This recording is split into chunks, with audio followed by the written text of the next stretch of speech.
Welcome to Stitch 22. This is week 16 and I want to introduce you to raised work.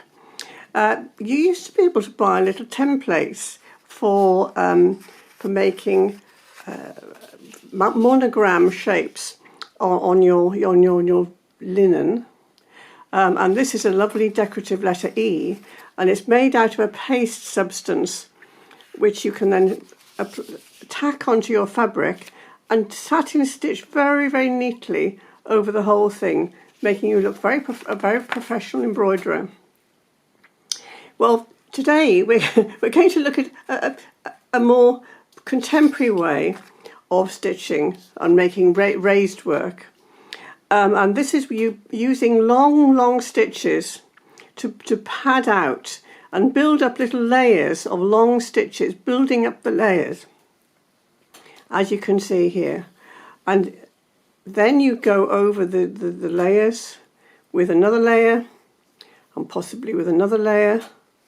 And here I'm using satin stitch, which of course you'll be familiar with from previous weeks. Quite close together satin stitch in the same direction. And you can see it can be quite decorative and playful with it. Here's a little triangle with different coloured layers on top, leaving the bottom layer to show through as a decorative way. And here you've got another little, almost sort of circular shape, built up with green and then a layer of blue. And here there's multiple layers. You can probably see them in different colours and getting smaller and smaller. And here are some cross stitches over pads. So they're all slightly raised, and although you can't see this on the video, if you put your feel it tactilely, it actually feels very raised, hence the name, of course.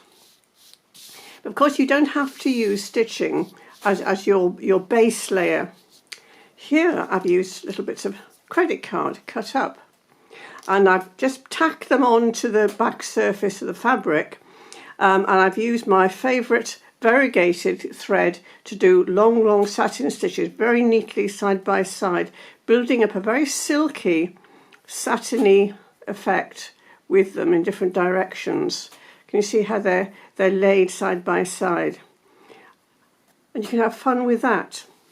Another little raised idea is to use little bits of fabric. And here I've been making rolls of fabric, and I've used I've changed my fabric over because I've run out of my recycled shopping bag material.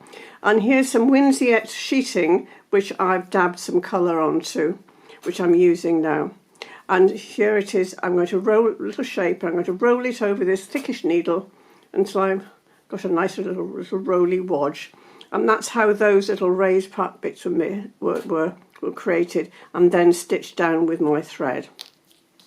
Or you can fold the fabric into little cushions, and I'm stitching it with a bright yellow thread so you can see it. And here I'm making the full stitch across the way and then going back in the same direction underneath. It's not economical on thread, but I think you'll have to sacrifice that in order to get a lovely satin effect, if that's what you wish it to be. And you can see on the back there's the same amount of thread as there is on the front. This little cushion of fabric's been stitched down with long stitches in one direction, then another direction, and then another direction. And here you've got some fly stitches, great big fly stitches right across the surface of that little roll bit of fabric, squashing it down a little bit, but still very raised. Now another little thought is to use something organic. So here I've cut some little cuttings from the garden, and I'm stitching them down with some long satin stitches here, using different coloured threads, leaving little gaps in spaces because I quite like the idea of leaving the wood to show through. This little cutting has been stitched down with little fly stitches. Can you see it along here? And here I'm going to do a fly stitch across this surface of this one here. I thought that the shape of a fly stitch was rather appropriate for the effect. Now you can't make the fly stitch in the same way when you've got a solid lump underneath it. You have to do the loop and then grab it from the other side.